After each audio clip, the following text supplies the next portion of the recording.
I tried being a vegan once and I lasted 12 hours, 8.5 of which I was sleeping. The other 3.5 hours were awfully painful. And one of the reasons I couldn't stick it was because I love bacon, and actually Greg's is one of my favorite places, and on my day off I love nothing more than going to Greg's and picking up a bacon sandwich. But on this particular day they had ran out of bacon. I found myself in my car, miserable, upset, emotional, when all of a sudden the most strange thing happened. And it's the sort of thing that if you weren't there, you wouldn't believe, or seeing the scenes, you would just think it was just poor acting. But I was there. This really happened. It's just what I do things. I'm all faith. There's no way I'm answering that. No ID, caller. See ya. They'll just want something they always do, salesman. Illusions never change into something real. Oh, they sound pretty desperate though. Let them keep calling, eh? Always the same. Always on the day off as well. Just want to chill. Big song this. Oh, you are joking. Heaven. Right, let's see this.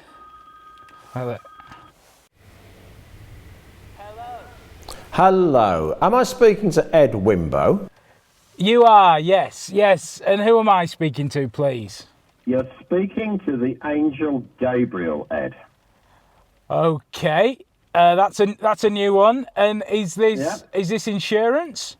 Nothing to do with insurance, Ed. Fear not, nothing to do with insurance. A far more important issue has arisen.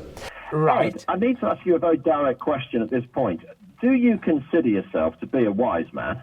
Absolutely, one of the wisest.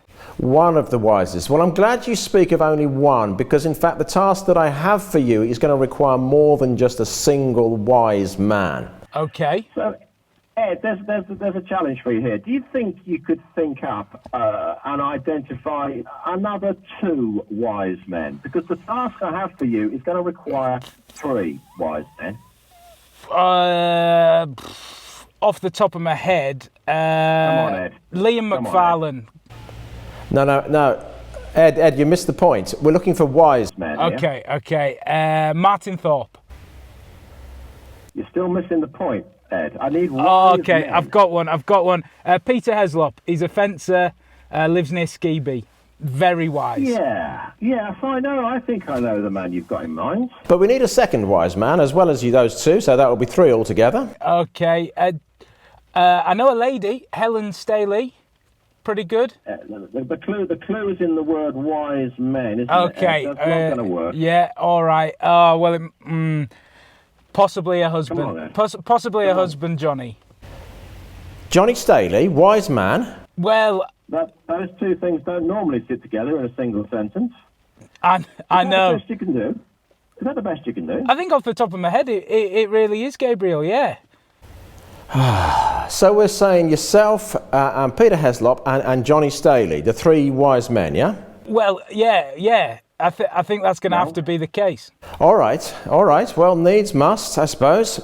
Ed, now I've got some instructions for you, and this is going to be very important, so I hope you're listening very carefully. What I need you to do is to meet with me at a secret location in Barnard Castle. Barnard Castle. Ed, I've heard of Barnard Castle. Why would I have heard of it? Do you feel that you can see quite clearly? Okay, yeah. Dominic Cummins, yeah. That's the one. That's the very place. Yeah. So if you could get yourself to the centre of Barnard Castle. You will find where to meet me, have no fear, and I will give you further instruction. Is that clear, Ed? Yeah, I will get the boys there straight away. Right. Better get something sorted.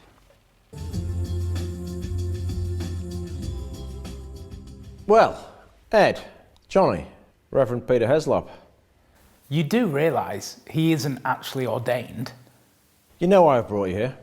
No, sir. I thought you were wise. Wise? Yeah, wise. 3 wise men. Peter, wise? That's what Ed told me. I've got a task for you. It's pretty straightforward, but I hope you're listening. Today, a baby will be born. Your task will be to go and find the baby. But no maps, no GPS, no compass, just a star. Can you do that? Well, what's so special about this child? Oh, goodness me, this is going to be a long night, isn't it? The child is the Son of God, the unique, the only Son of God, born this day in a special place. That Son of God comes into the world as good news for all people. And you are going to go and see the baby. Okay. Ed, you must not fail in this task.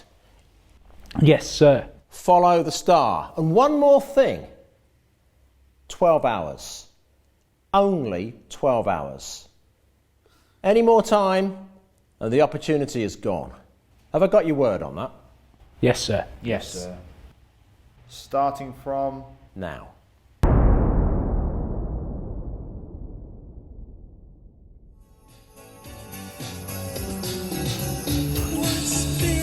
And twice shy. I keep my distance, but you still catch my eye. I love you. I miss you. And now I wonder.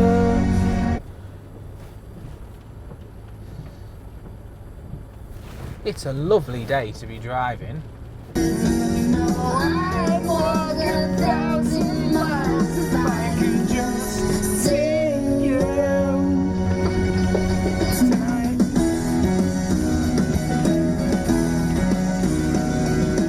Sometimes like these, think of you and wonder if... Hello? Johnny, Hello? star that we're following. Yeah? Is it just me, or does it keep changing direction? It looks like it's moving to me, Pete. It looks like it's moving. It certainly does, doesn't it? I It mean, does. we're heading east, but this thing's going further east. No, we should be going west though, shouldn't we?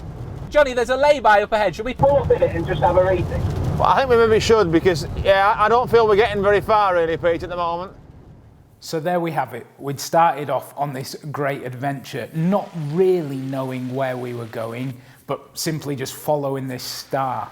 And it wasn't easy at all. I mean, there was a lot of falling out between us, particularly Pete and Johnny. Johnny said some very hurtful things about Pete, which I believe he has now forgiven him for, but it wasn't easy. The only question we had was, were we going to be able to do this in the time set by Gabriel? We needed to find the baby Jesus. And the angel Gabriel, don't get me wrong, like I've read my Bible and I honestly thought he'd have more hair, but he doesn't.